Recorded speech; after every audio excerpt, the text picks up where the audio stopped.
Hey everybody, Eric Dorward here with the Spartan Rocketry Club, hopefully finishing up our build of the Estes Loadstar II. So in the intervening time since the last video, I painted the work that's done here. By the way, I painted this as a whole unit, even though it's two separate stages. I really did not want the red coupler there to get any kind of paint or even the stickiness from like masking tape on it. So I painted it like so, and it worked pretty well. One thing you should probably be aware of is that yellow is like the hardest color to get right with spray paint. So it took 3 coats of paint in order to get this level of yellow, which is what I wanted, which is what the cap on the spray paint looked like. Yeah, first coat like never gets their color right, so it takes more than one. Now, the next thing we need to do here is put the decals on. There's a whole sheet of them. I've cut many, but not all of them out. The instructions suggest that you might want to use a hobby knife for this. I always use scissors. It's personal preference. I don't think it makes much of a difference, really.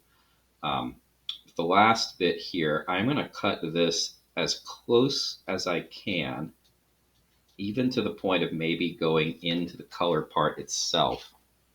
I prefer not to do that, but I don't really want any of the white or clear rather backing peaking. So I'm going to get as close as possible. And the reason is this part is the very top of the second stage. It's where the rocket meets up with the nose cone. And I don't really want any excess clear, or well, it'll be yellow because it's clear, right? Sticking out there. I want this to be red all the way to the top. Now the vertical parts aren't as critical because chances are they're going to overlap. So that won't be much of a problem.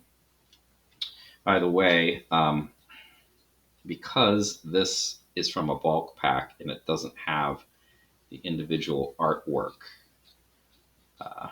the big colorful insert that most Estes kits have when you buy them, you are somewhat left to your own devices.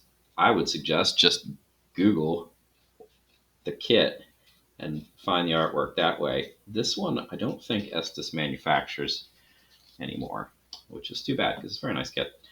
So you probably won't be able to find it on their website, but you could certainly find it on a reseller's website that still sells these, or there are lots of people out there on the internet who are interested in rockets who are very happy to, show all the rockets they've ever built and have pictures and stuff. So that's an option. All right, I'm not going to do all of this right now, but this piece right here is going to go up at the top like so. It's going to wrap around. So, oh, by the way, the other thing I guess you could do is you could look at the art here, but it's not in color, so it's hard to see. So I'm going to clear things out here a little bit. Things you need in order to apply these water slide decals include water and something to dab the water off when you are done, which I'm going to be using a paper towel for that job. Here is hot water straight from the tap. This doesn't really fit too well inside the custard cup that I'm using, but it'll be close enough. Basically, it just needs to get wet. And the hotter the better. The backing seems to break down better with hot water rather than cold. This will probably take me 2 applications. I'm going to apply as many decals as I can until the water gets cold, and then I'll do the rest kind of off camera, I think. The other things that need to be done, by the way, include putting on the shock cord and the parachute. We'll see if I do that in a video or not. Probably not, because I've done it repeatedly, but I guess it wouldn't hurt.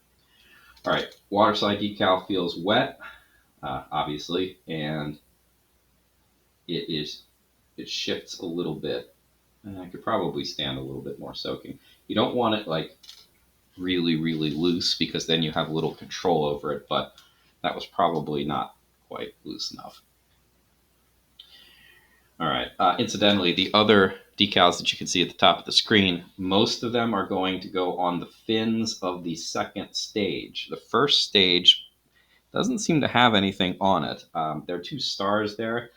I didn't see any place to put the stars, so I think I'm going to put them on the first stage, the booster stage, just at the end of fins. Just, I don't know, because I'm not sure what else to do with them. Naturally, of course, it's your rocket. You can do with it as you please. All right, this is nice and loose, and I want this all the way up at the top.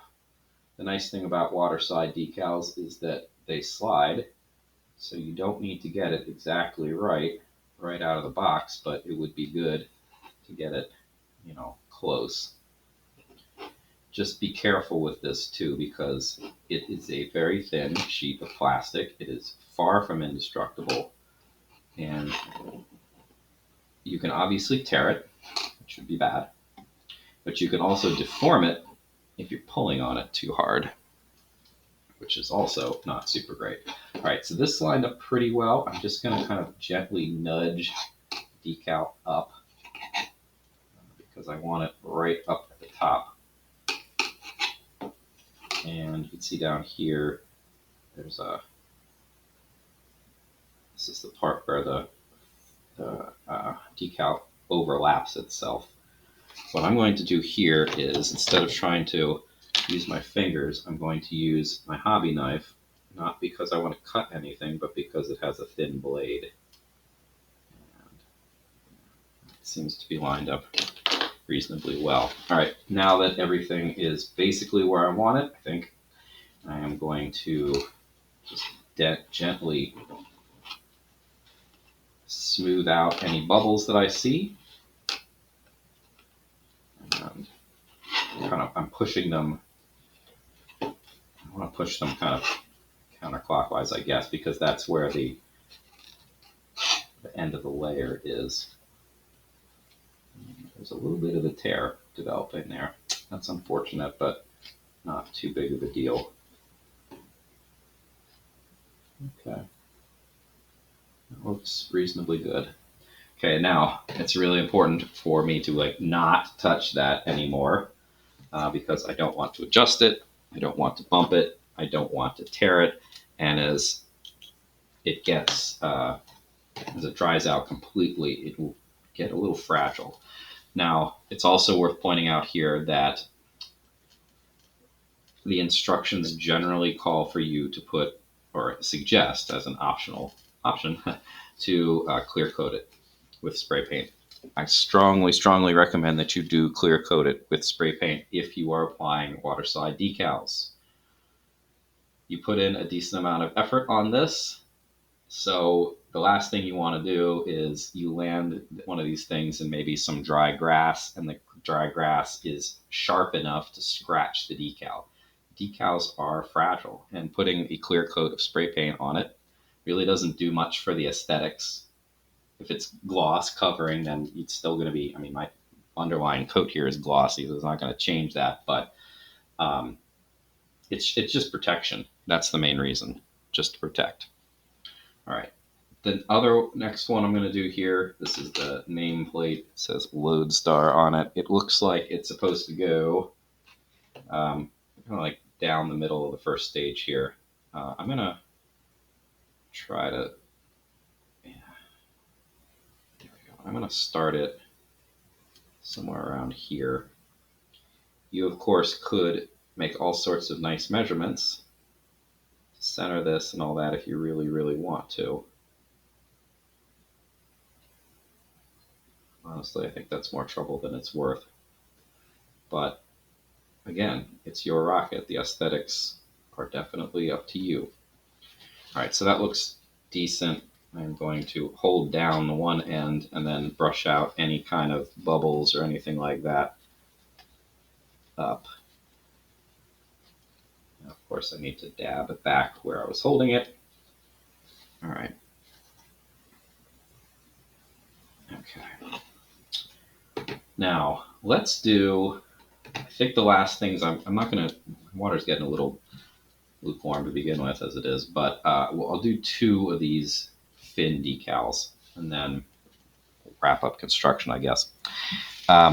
There are 6 of these decals, and they're 2 sets of 3, as it turns out. So they don't just fit wherever you want them to. This one is going to fit in like so. And this one will fit in like so on the other side. So they're not totally interchangeable. I mean, they are to some extent because you can put a waterslide decal on upside down if you really, really wanted to or had to. But since they are cut differently, there's no reason to do that. So we'll just be a little bit on the careful side and put them in the right places. All right, I'm actually going to toss in the next one before I put this one on because one, I'm going to operate under the assumption that I can do this fairly quickly, and two, it would be nice to have the other one good to go as I'm ready for it. All right, so the instructions basically show this is going near the bottom of the fin, somewhere near the bottom of the fin, and you can see that I had it folded over a little bit, so that's not super great. I don't want it there. I'm going to adjust it, which is, again, the nice thing about waterslide decals is you can adjust it, at least for a while, and with some certain limitations on it. All right, I think I like that. That looks pretty good. So I'm going to try to get the rest of my decals approximately in this position. So like, I don't know, is that a quarter of an inch, something like that, of space between the bottom of the fin and where the decal starts. Since I have this next one ready to go, I'm going to try to get it basically in the same spot. And you can, again, if you really wanted to measure all this stuff out, you could. I just don't see the value. I think it looks, so long as it's not like obviously not even close.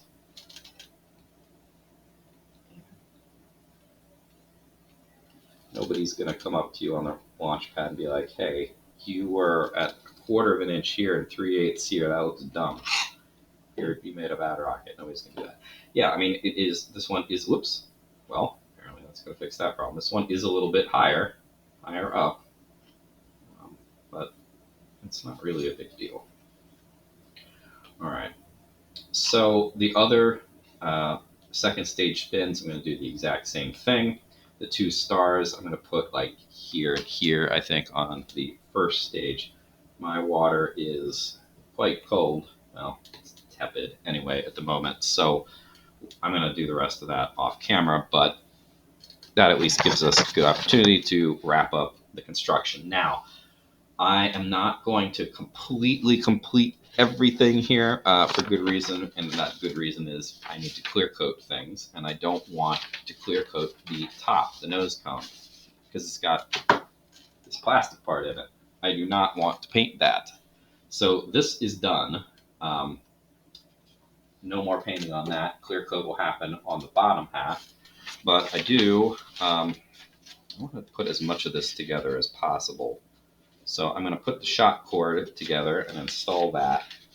And what I'm going to end up doing is I'm going to stuff some of this paper towel or some newsprint or something into, in here, just to, well, so there isn't paint coming down the rocket body, and to protect the shock cord, because the shock cord does not need any paint on it. That would not be helpful. All right, so standard construction here for a shock cord installation, at least for Estes kits. Here's the remaining material from the kit. There's my shock cord. And I'll need the parachute here in a little bit too, I guess. Might as well do that. A couple stripes of glue on number 2. This is a nice heavy shock cord too. I'm not really sure it needs to be this heavy, but nothing wrong. Basically, you can't have a shock cord that is too long. One of the adults with whom I fly rockets likes to do, what did he say, like 4 times as long as the kit? in shot cord. So he's got some 5-foot long kits that have 20 feet of shot cord. He doesn't use elastic because they're heavier, they're bigger. But yeah, shot cord, you basically can't have too much of it. Especially if you're using Kevlar stuff, because that stuff is light. Alright, so shot cord done. I'm going to clean my hands off here just in case, because I really don't want to touch the decal there that is basically good to go with any kind of glue on my hand. Alright, glue on this thing. The important part here is that we need to get it far enough down into the rocket body so that the nose cone fits in it nicely. So I'm going to kind of load it. Oops, on my thumb again. I'm going to load it up on my index finger. I'm going to push it down as far in as my index finger can reach, and then I'm going to push it down against the rocket body. I'm kind of squishing out any air bubbles that might be there in there because we want this to fit as flush as possible so nothing ever gets snagged on it. Alright, looks like I didn't bump the decal. That was my biggest concern there. Alright, so that's taken care of. I'm actually going to dump the shot cord inside right now just to get it out of the way. I was careful, so there's probably not any glue kicking around there. I need to put a couple more decals on that, but as a last element that's going to be filmed here, let's deal with the nose cone and the parachute. Again, this is optional, but having one of these fishing swivels is nice. Cuts down on tangles as the rocket's coming down, because in theory, the parachute and the rocket can spin independently of each other. In practice, yeah, it is not a magic bullet. It doesn't cure all what ails you, unfortunately, but it does help. It does help quite a bit. And these things are dirt cheap. I think it's like $5 for 50. So, and it's also, they're light. So if you're concerned about the weight budget of your rocket as well, you're not really doing it much harm. Okay, let's get you out of the way. Way too. Okay, I've done this many times on camera, but if you haven't seen it before, kind of unfurl everything here. This is a big parachute for this rocket. I don't think this rocket's that heavy, but okay.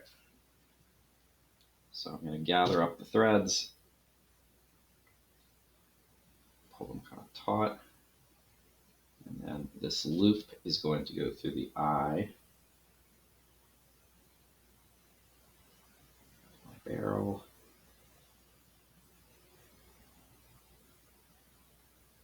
Okay. Reopen this, and then the easiest way to make the knot is to just push the barrel up through, and then pull everything tight. There we go. Unclasp here. Ooh, it's stuck. There we go. And, oh, I didn't actually punch this out yet. Oh, that's news. Okay, well, grab your hobby knife. Always cut away from the part that's the thin part that's going to stay. So I'm going to cut that down this way. Same over here. Watching your fingers, of course. That might be good enough. There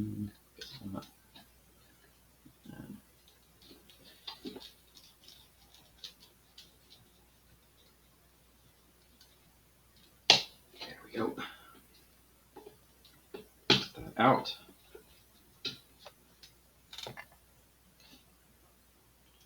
This is, of course, where you're going to tie the other end of the shot cord as well. But remember, I'm not doing that now, because if I did that, then I would have to either not clear coat things, or I would have to clear coat the top and I don't want to clear coat the top. Remember that this part not painted. All right, so that's good. This thing got a little tangled in itself already. There we go. All right. Oh, I know. So this is a huge parachute, right? Maybe you don't want this to be as huge, and you don't think it's really necessary. I don't think it's really necessary. An option for you is, here's the parachute. There's a dotted line here. You can cut that out and make a spill hole at the top. It actually provides a bit more stability, is my understanding, as the rocket comes down. It will make it fall a little faster, but not like dangerously so. So something to consider if you find that this thing's hanging up forever and you really don't want it to. You could consider cutting the hole out. All right, so I have a couple more decals to put on, but I'm not going to do that on camera. That pretty much wraps up this construction. Thanks for watching, and I hope you learned something. And I think I might have a quick little video as a follow through on doing 2-stage launches, but the constructions on this is done. So thanks for watching. I'll see you next time.